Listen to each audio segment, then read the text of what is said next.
This is Ruth Guthrie presenting a module on different types of attacks on computer systems and what we can do to protect our computing assets. Here's a list of different attacks and tactics that we'll be discussing: hackers, password theft, social engineering, phishing, viruses, Trojan horse and worm viruses, hoaxes, elevation of privilege, DOS attack or denial of service attack, and spyware. Here are a few statistics on cybercrime from cybercrimewatch.com. 25% of cybercrimes remain unsolved. 75 million scam emails are sent every day claiming 200 victims. 73% of Americans have experienced some form of cybercrime. The figure drops to 65% globally. 10.5% of the world's hackers are from the United Kingdom. 66% of the world's hackers are from America.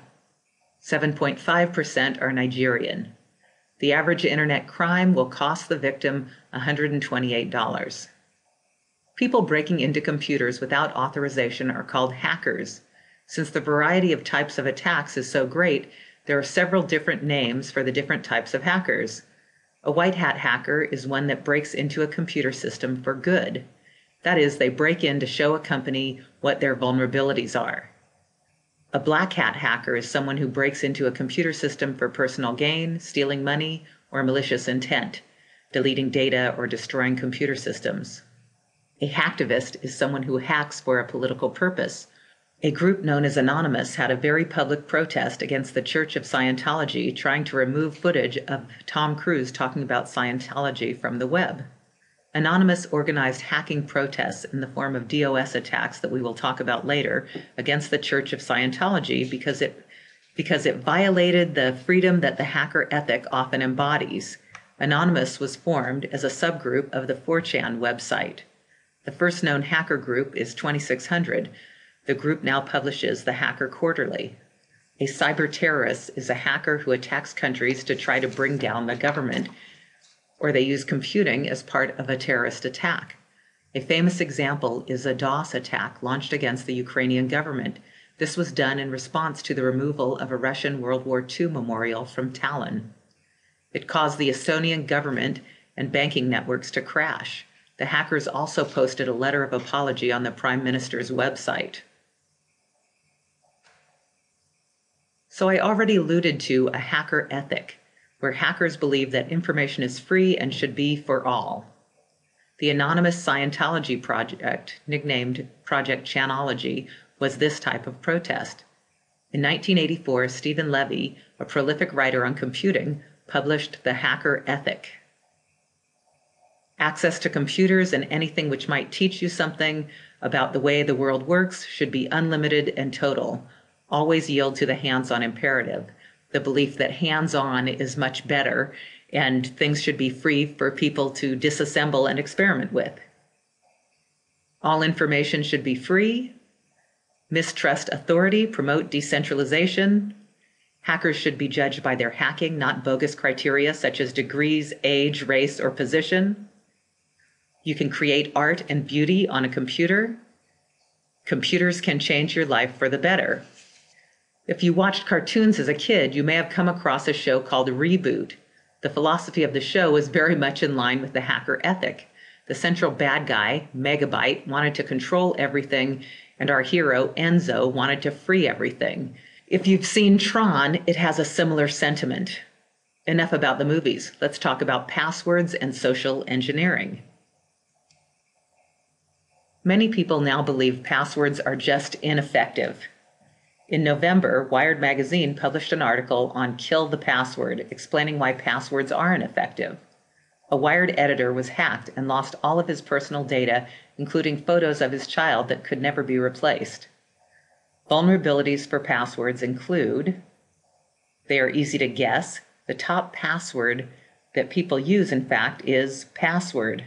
The second most popular password is 123456. People use pet names and child names as passwords that are short and figure-outable. Many passwords are super easy to guess. Passwords can also be brute forced with a password guessing program. The programs use smart logic to detect words and sequences that people are likely to use. Password reuse is also a problem. 50% of people reuse passwords or reset the password to what it was before. Phishing, fake emails asking you to divulge a password, still fool some people into sharing that information to an untrusted source. Malware and keylogger software is sometimes infecting a computer, sending password and other information to a hacker. Verizon says that 69% of their database breaches are from this type of attack. Ways to prevent password violations include biometrics, using a fingerprint or facial recognition, bio-things, to identify people. This hasn't been too popular except at gyms where you can use a scanner and forego carrying a gym membership card. You could also use passphrases, phrases that you know that might be hard for a hacker to guess. Sometimes people use song lyrics. Most people agree that two-factor authentication, that is, 2 levels of authentication that a user must go through to gain access, are better than a simple password. Another way that people figure out someone's password is called social engineering. Remember, Kevin Mitnick was great at this. I read that when he was 12, he talked a lot to a bus driver and found out how to get a pass card so he could ride every bus in LA for free. If we're trying to scam someone's password, I might figure out their name and organization from a website or a corporate directory. Then I would call and tell them I was in the IT department. "Hello, Jane, this is Ruth from IT. I see that you've got some stuck processes on your network. Blah, blah, blah, blah. Can you just tell me what your password is and I'll see if I can eliminate those and fix the problem?" Of course, I could just watch what someone types when they're entering their password. A good rule to follow is to stare at the ceiling if someone is entering their password. These are tips from the Wired article on selecting passwords. Don't reuse passwords. Use a dictionary word as your password. Use standard number substitutions like password, because those are all contained in hacker dictionaries, or use a short password. Use two-factor authentication. Give bogus answers to security questions. Scrub your online presence. Use a unique, secure email when recovering a password. Phishing is email that tries to get you to do something. Of course, the most famous phishing email is that of the Nigerian phishing scam.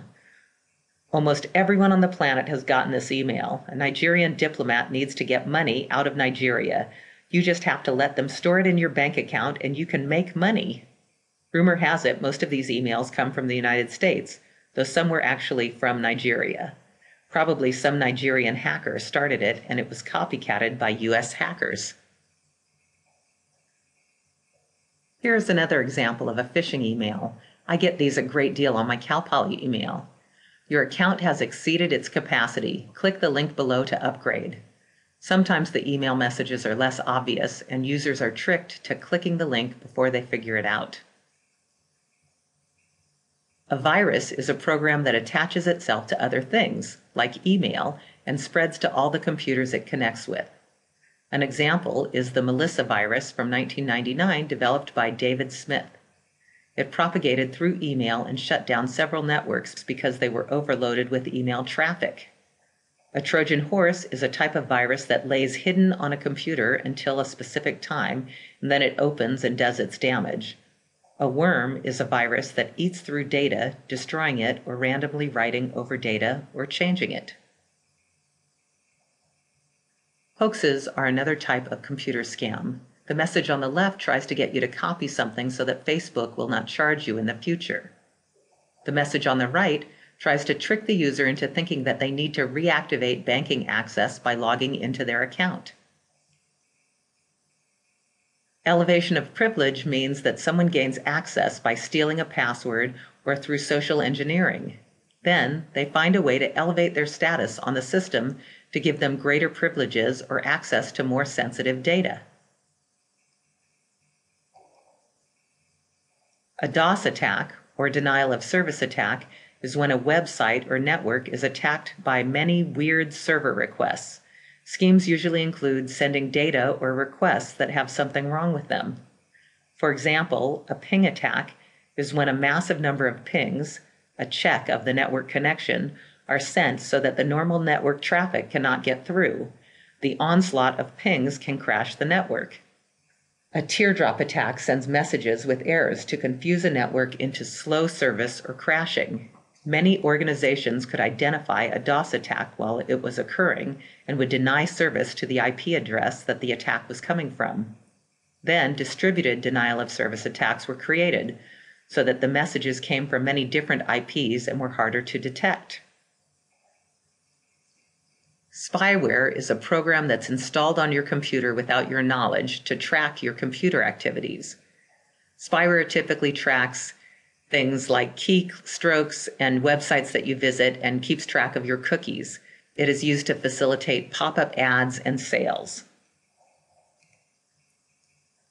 Spam is not really a kind of attack, but it is unwanted email, and it poses a problem because it takes your time and it uses your disk space. It makes you unproductive. Some estimates are that as much as 45% of all email is spam. Spam blockers and filters help so that you don't see those messages. Solutions. There are many solutions to computer security problems. Education, authentication, properly maintained systems, using a firewall, virus protection software, network monitoring, and spam filters in your email. Education is a very cheap way for a company or an individual to protect against viruses and theft. Letting people know about password naming conventions, how to run and update virus software, and what emails are unsafe to open can prevent a lot of harm. Further, making people aware of logging off accounts and physically protecting their computers can prevent crime too. Authentication and authorization are two terms associated with passwords. Authentication refers to making sure that a person logging on to the system is who they say they are. Passwords are used to do this. Often companies put rules in about how long a password should be and how many special characters it should contain to make it less guessable or likely to be cracked. Sometimes a password is used in unison with an access card or with biometric identification like a fingerprint scan. Authorization refers to ensuring that people only get access to the data they need to do their jobs, and not more than that. Keeping a network properly maintained can help to avoid problems. This includes using up-to-date software on the network and servers, ensuring the latest patches to systems are installed, using the most current firewall software available, and of course, making sure antivirus software is up to date. Firewalls. A firewall is used to prevent bad things from getting onto your network. It can be software and/or hardware. That's right. It could be a software program, it could be hardware, or it could be both, a combination of hardware and software that blocks bad things from entering your organization's computer systems. Companies typically have a set of rules that they use in the firewall to block unwanted messages or attacks. Firewalls are set up at every internet access point on the corporate network. If you have a PC, you can check to see if your firewall's on by using the commands start, control center, network security, and then firewall. You'll probably see that it's on and it's helping you protect your computer.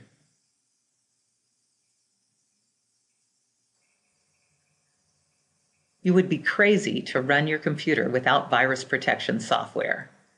Popular software that does this is Symantec, Norton Antivirus, and McAfee. These companies constantly work to find solutions to viruses that are produced. The list of viruses is updated frequently, and users can connect to the company for an updated list of potential threats. Typically, users can run virus scan or set the software to automatically check for viruses at a scheduled time. When a virus is found, the software offers a fix that the user can run to clean their system. Here's a screenshot of McAfee recently discovered threats. I took this screenshot on 2/24, and look, several low-severity threats were found on that day. Symantec has a long list of threats, mostly Trojans with a few worms. Content filtering. Companies also employ some type of content filtering to eliminate messages that are ads and spam, like email messages offering Viagra. Cal Poly has done a great job with this. I never get those messages anymore. Some say this could be a case of censorship or over-filtering. There was a controversy at public libraries. Should people be allowed to view any site they like at the public library, even if children are present? The Child's Internet Protection Act in 2000 allowed libraries to filter those sites off of library computers. The act was challenged and then upheld by the Supreme Court in 2003. Now schools and libraries can use filters to protect children from harmful content.